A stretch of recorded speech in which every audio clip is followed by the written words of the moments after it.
Tonight on Coyote News, parking on USC's campus seems to be a constant problem for students and even faculty. We'll take a look at whether there's enough room for the permits the university sells. Also, find out what caused a recent sewage leak onto the first floor of Mickelson Hall in North Complex. I'm Taylor Moore. And I'm Courtney Sterrett. Tomorrow is Halloween, and while most people are planning their own costumes, some are focusing on outfits for their pets. And USD's Dakotathon is hosting a 5K run that will promote fitness, raise money for the Children's Miracle Network, and scare the participants. Plus, the football and volleyball teams' win streaks are broken on the road, and everything you need to know in the world of national and local sports. But first, the headlines with Caitlin Steffel. Researchers at the Homestake Gold Mine in Lead have announced they found nothing.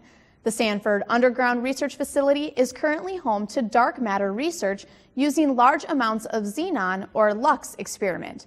Dark matter is the mysterious, invisible ingredient that astronomers say makes up a quarter of the cosmos. The researchers say this isn't a letdown, since the project is just in its beginning phase. The National Security Agency, or NSA, is secretly collecting information that flows between the data centers of technology giants Yahoo and Google data centers. The Washington Post report cites documents released by Edward Snowden, as well as interviews with officials. The NSA is illegally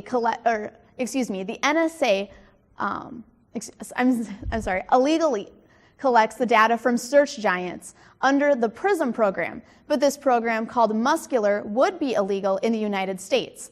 Unlike PRISM, Muscular operations take place overseas. And those are your headlines. Halloween is almost here, and while many people are preparing costumes for themselves, others are preparing their pets. As Coyote News' Mackenzie Schaffbenter reports, some students believe there's a thin line between what's right and wrong when it comes to clothing their pets. I understand where they're coming from if the owner was forcing their dogs to dress up and it's pushing them against their will. But Ripley and Sophie have been comfortable with it, so I haven't ever seen what's inhumane about it. Annie Weaver's dog, Ripley, is not only comfortable with wearing clothes, he prefers it. We dress him up regularly because he's small and so he gets freezing. So he's actually found like an attachment to his shirts because it keeps him warm, and without him he shivers. And we're probably gonna get him boots this winter because he won't walk out on the grass if it's wet or if it's snowing. Many USD students agree with Weaver's opinion that dressing up one's pet is okay if the act is not forced. Unless a pet is refusing to wear the clothes, I don't think it's a big deal. I think dressing up pets for Halloween is cute as long as it's apparent that doesn't bother them. I mean, if they're like scratching at the costume, I think you should take it off, but it's fun for everyone to get involved, even if they're a pet. I think it's fine to have pets being dressed up for Halloween. I don't think it's inhumane or anything. I actually think it's really, really cute. It depends. Like, there's no way you'd ever get me to dress up a cat by any means, but I think a dog, if it's depending on the pet, and it's up to the discretion of the pet owner as well, I think. For Coyote News, I'm Mackenzie Schaffbenter. Thanks, Mackenzie. And now Coyote News wants to know what you think. Is it acceptable for owners to dress their pets up for Halloween? When does dressing pets cross the line? Tell us by commenting on our question on our Coyote News Facebook page or tweet us at Coyote News. We'll share some responses at the end of the newscast. Two campus Greek houses are benefiting philanthropies in a spooky way. Lambda Chi Alpha and Pi Beta Phi hosted their annual haunted house event last week in downtown Vermilion. Students from the fraternity and sorority have been hosting the charity event for more than 5 years, with proceeds from this year's ticket sales going toward two separate causes. 50% will go to the local food pantries, and the other 50% will go through the Pi Beta Phi headquarters and be sent to less fortunate areas to help with literacy projects. So we just start by picking a theme, picking objects that we want to be at dead ends, because we did a maze this year. This year's event featured a haunted carnival theme. The thing came up about clowns, and we thought, you know what, why not? Why not try going for the whole clown look? And I think it turned out really well. A lot of them are scared. I've seen people huddle together and try and shuffle on through there. We walked in and they told us to go into the bathroom, and they slammed the door, and these people came out of the stalls and got up in your face and were screaming Bloody Mary. And that's scary. So that's just a testament to how much work we put in and how much we care about making it scary, because we want people to get their money's worth out of this too. McNeil says the haunted house event raised $1,700 this year, which is nearly $200 more than last year. Coming up after the break, inflatables, prizes, and even a magician. Find out what Muck Madness has in store for students. Stay with us. The Media and Journalism Department can be seen and heard all over campus. Faculty members know that hands-on experience now is the key to success after college. Get professional experience by participating in one of the many practicums offered. Have your voice heard on the radio. Edit a promo for a campus organization.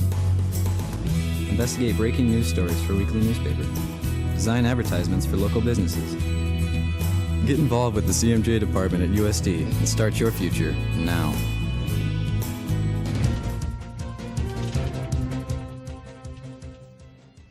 As the university continues to grow, students are finding it harder to find good parking on campus. Coyote News' Andrew Farrell spoke with university police about the problem.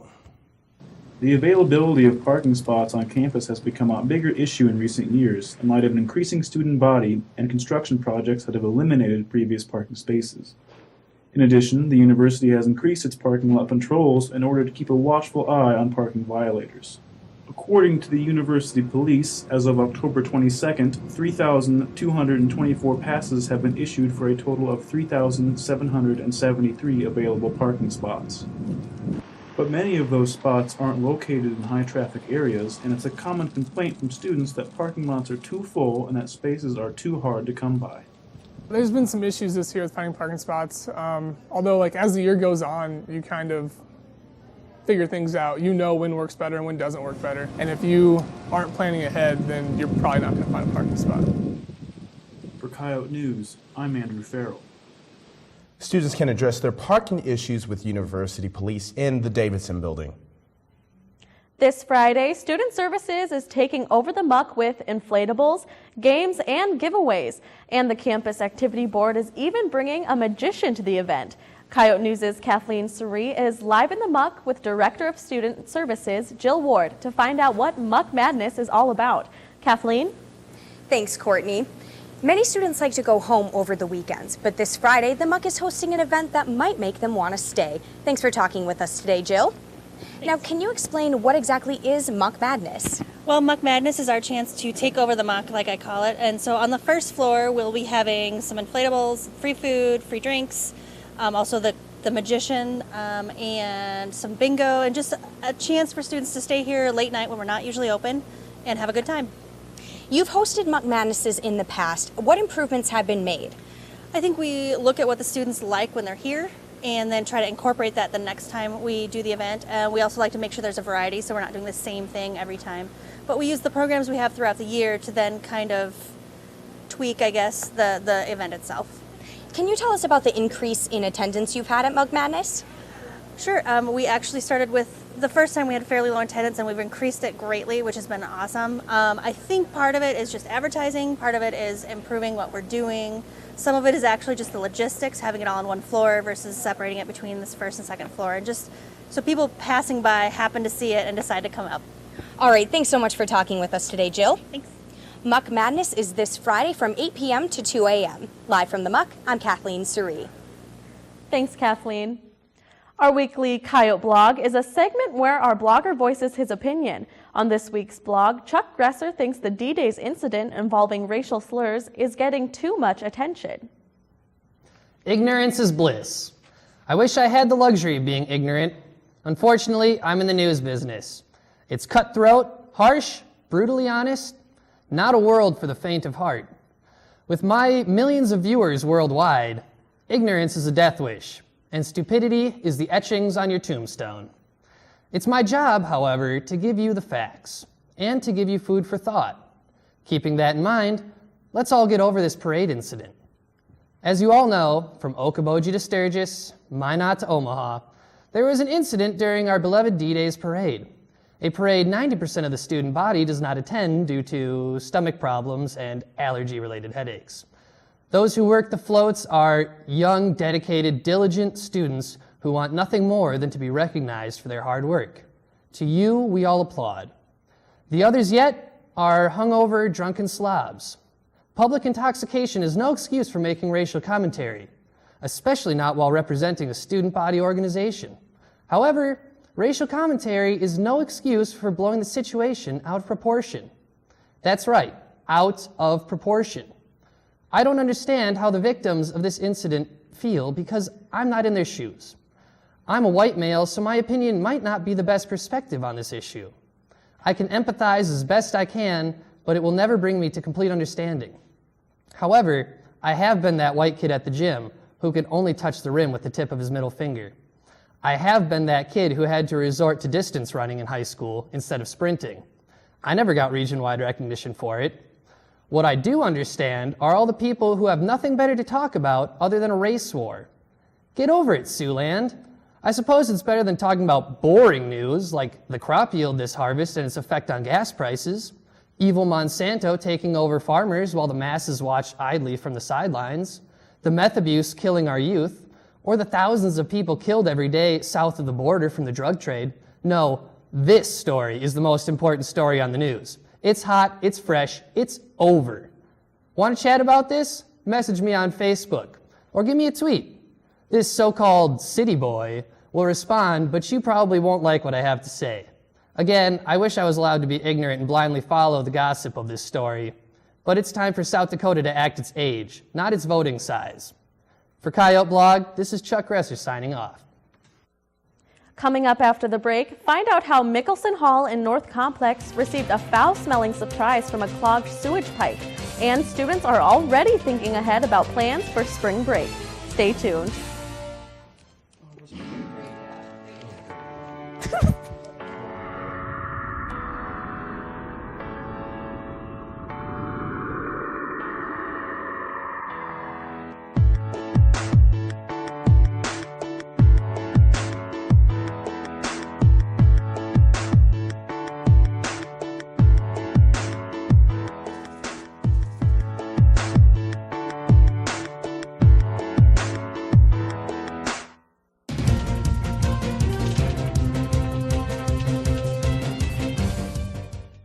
Some residents of North Complex recently found themselves in a sticky situation. As Coyote News' Chris Mosier reports, a clogged sewage pipe spilled its contents onto the first floor of Mickelson Hall.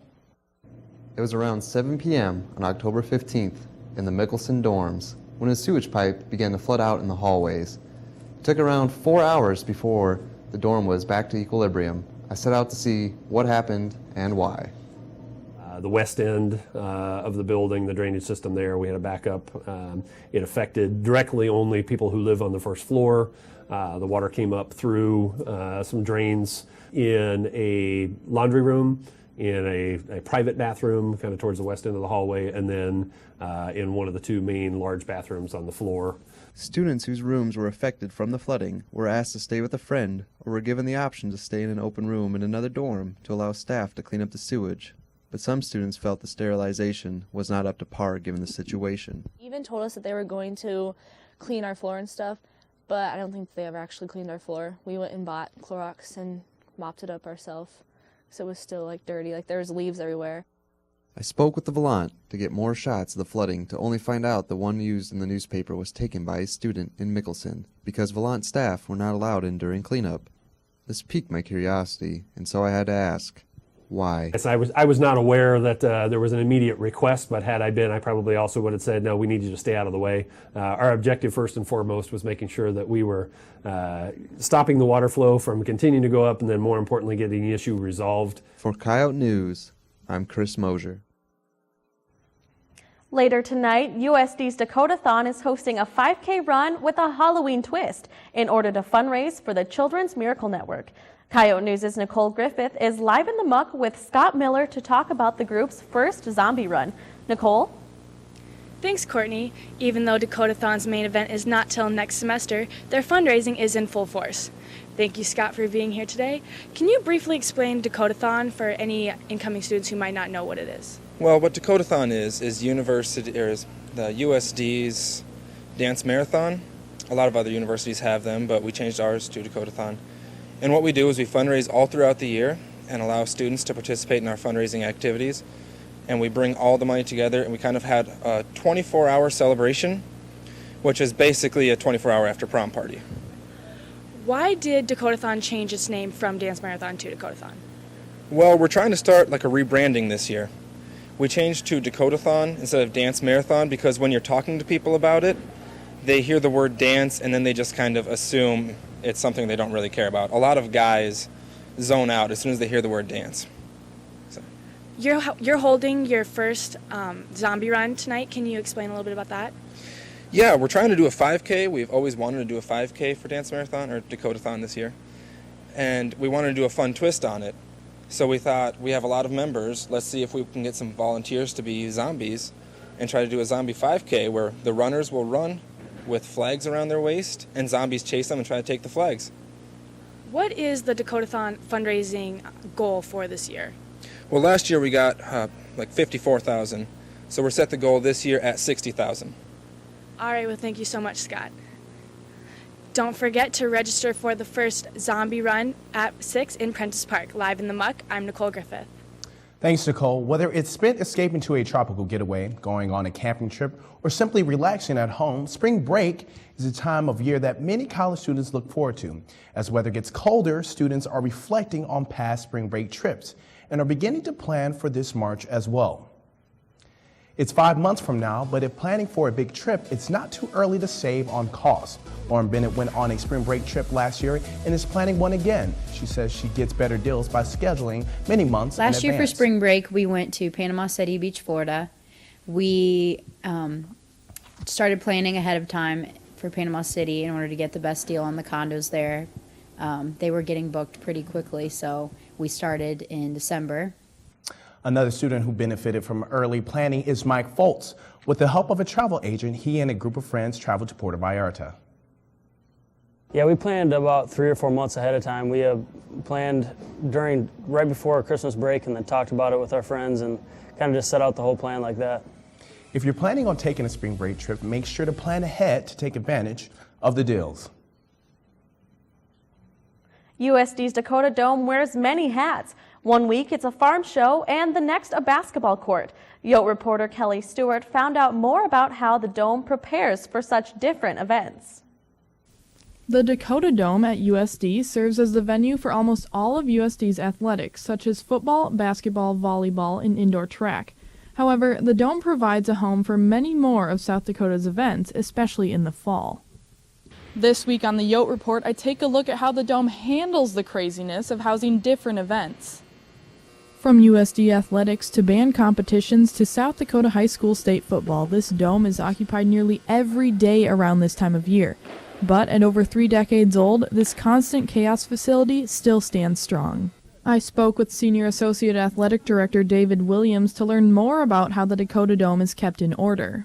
It's a challenge, but it's also part of our mission as a university and as an athletic department to be a showcase for the state of South Dakota. I mean, the Dakota Dome is multi-use. There are so many different groups of people that use the Dome. Because the Dome provides a venue for various athletics, Williams stated that one of the most challenging aspects of the facility is changing surfaces between sports. The facility has the turf that comes up and down. As soon as football season over, then we changed over for basketball. Just taking up the turf itself is an 8-hour process. It takes 22 hours to get the turf back down. So it's certainly a challenge, but it's something that's expected out of us, being the showcase for the university and for the state of South Dakota. Managing the Dome is no small task, but as a big-time university, USD needs that big-time facility. For the Yote Report, I'm Kelly Stewart. Thanks, Kelly. Coming up after the break, the Coyote football and volleyball teams are no longer on win streaks, but hope to change that this weekend. Stay with us.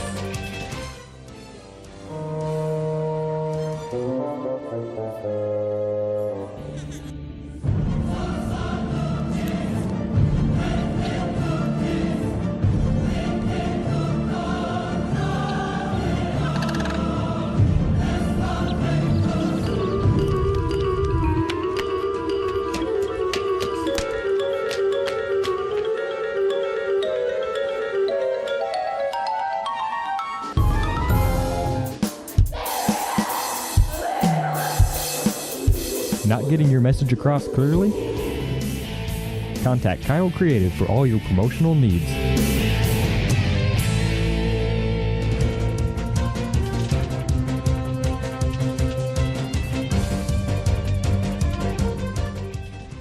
Tonight on Coyote Sports, the volleyball team is on a 2-game losing streak, but still holds its top spot in the conference. Thanks for watching. I'm Malachi Peterson. And I'm Erica Arpan. We have highlights from Saturday's football game, and sports commentator Kelly Stewart is ready for the NBA season to start. But first, the headlines. Caitlin? Penn State will be paying $59.7 million to 26 young men over claims of child sexual abuse at the hands of former assistant football coach Jerry Sandusky. The school says 23 deals are fully signed and 3 are agreements in principle. The same day Sandusky was convicted, University President Rodney Erickson promised that Penn State would compensate his victims. Oakland Raiders defensive coordinator Jason Tarver is apologizing for his gestures directed towards officials in Sunday's game. Tarver flipped a middle finger at the officials after a personal foul was called on cornerback Mike Jenkins. Raiders owner Mark Davis told ESPN that the team doesn't condone those actions and they'll handle it in-house. With trade rumors surrounding Arizona Cardinals wide receiver Larry Fitzgerald, Cardinals general manager Steve Keim addressed the reports Monday, saying he wants to make this clear and simple. He has not had one conversation with another NFL team regarding a trade, and that it's his intent for Fitzgerald to retire a Cardinal, period. Fitzgerald is under contract until 2017. And that's a look at what's new in sports. The volleyball team dropped a second straight Summit League match Saturday when Fort Wayne scored the match's final 3 points in the 5th set. Fort Wayne also forced 29 attack errors and held a 10-6 advantage in blocks. The loss dropped the Coyotes into a first-place tie with IUPUI in the league standings and a 7-2 record on the season. South Dakota will be back in the Dakota Dome on Friday night at 7 o'clock to host in-state rival South Dakota State. The Coyote football team's 3-game win streak was snapped this weekend as they took on Illinois State on the road. USD cornerback Dylan Knox got an interception in the early minutes of the game, giving the Coyotes their first possession. That set up Miles Bergner up for a 43-yard field goal, but Bergner missed the kick. Later in the first quarter, quarterback Kevin Earl picked up about 20 yards on a quarterback keep. That would lead to a 22-yard run by Jordan Roberts into the end zone for the Coyotes' first score. USD wasn't able to score again until the fourth quarter, and the Coyotes lost to the Redbirds 28-14. The team returns home to host Youngstown State Saturday at 1 o'clock at the Dome. On this week's sports commentary, Kelly Stewart gives her opinion on some NBA gossip. Well, everyone, the NBA season is upon us. If you didn't catch the games on TV last night, you probably could tell that something NBA related was going on by taking a glance at Twitter or Facebook for about 3 seconds. With the official start of the season, there's a lot of talk circulating around the basketball world, some new, some old. There's a classic Kobe versus LeBron debacle, the D-Rose is back conversation, and of course, people are still coming up with more Chris Bosh jokes. Now, where do I stand in all of this? I mean, I play basketball, so if I'm going to fit this stereotype, I'm supposed to have a set-in-stone opinion on all of these basketball-related issues, right? Wrong. You see, I love playing the game of basketball, I love watching it, and I love analyzing it. I could not care less who is better between Kobe or LeBron. I mean, if you really want my opinion, I'll just say Michael Jordan beats them all and leave it at that. As for Derrick Rose coming back from a torn ACL later than expected, so what? I know people like to get into statements made about him making the same amount of money playing or not playing, but maybe he just wasn't ready to come back. And as for the Chris Bosh jokes, I will admit, some of them are pretty funny. If you're unaware of the jokes, most of them revolve around the idea that Bosch appears to look like a raptor. But I mean, give the guy a break. He has 2 world championship rings. That's 2 more than a lot of us have. But, all jokes aside, the winter should bring some heated excitement in the world of basketball. For Coyote Sports, I'm Kelly Stewart. Thanks, Kelly. After the break, with Halloween just around the corner, Coyote News takes a look at students' favorite scary movies, plus a look at your Facebook and Twitter responses. Coming up.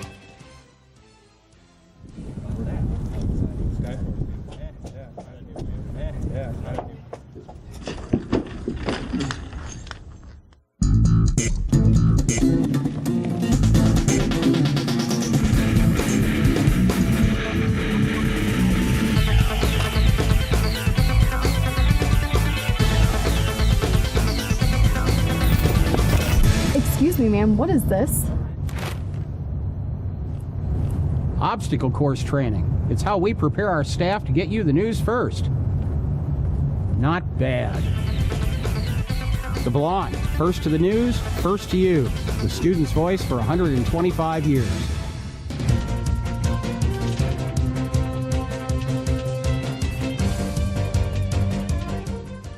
In the spirit of Halloween, many people are bringing out their collection of frightening films, such as Psycho, Paranormal Activity, or Night of the Living Dead. Some may enjoy the older films while others love the new releases, but either way, the end of October brings men in mysterious masks, zombies, and ghosts to the TV screen. On this week's Out and About, we asked students what their favorite scary movie is and why. Probably the original Exorcist. Child's Play 2. The Haunting in Connecticut, because it's not that scary. Hocus Pocus. The Insidious movies. The Shining, because it's terrifying and it could really happen. Halloween, probably, or Friday the 13th. Sixth Sense, because it's got a twist at the end. Halloween Town on Disney Channel. Halloween Town. The original Texas Chainsaw Massacre. I don't like them. I've never watched one. I don't like scary movies. I hate scary movies. Oh goodness, I love scary movies. Amityville Horror, the new one with Ryan Reynolds. The Conjuring was a pretty good one. Halloween. The Conjuring, but I can't watch it anymore because it scared me too much. I couldn't sleep for a couple of weeks. I think the old-fashioned Halloween movies are probably my favorite. Probably Last House on the Left, just because it's really scary. Oh gosh, I don't watch scary movies. They give me nightmares. I watched Silence of the Lambs last year with some friends, and then I just completely lost faith in humanity for 2 weeks. So. And now for your Facebook and Twitter responses. We asked students if it's okay to dress pets in costumes and when does it cross the line. Caitlin Gertis tweeted us, "My family back home dresses all 3 of our cats up. It's funny, but I doubt our cats love it as much as we do." Thanks for your responses. Be sure to check our Facebook and Twitter posts next week for the weekly question. A new copy of the Volant hit newsstands today. Be sure to pick up a paper and read the second in a series on issues women face on campus.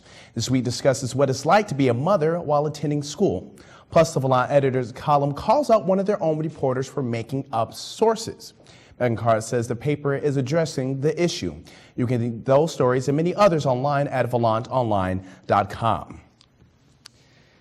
Peru is taking its reported UFO sightings very seriously. The Peruvian Air Force is reinstating its Department of Investigation of Anomalous Aerial Phenomena. The DIFAA was created in 2001 to investigate an incident where hundreds of people observed light moving intelligently through the sky for more than 5 hours. The department was shut down 5 years ago, but is being reopened because of increased UFO reports. All for Coyote News. Next week, we'll have a preview of the upcoming basketball seasons as the men and women held their opening media day this morning. Don't forget to like us on Facebook and follow us on Twitter so you can respond to our questions each week. Have a great night, and we'll see you next time.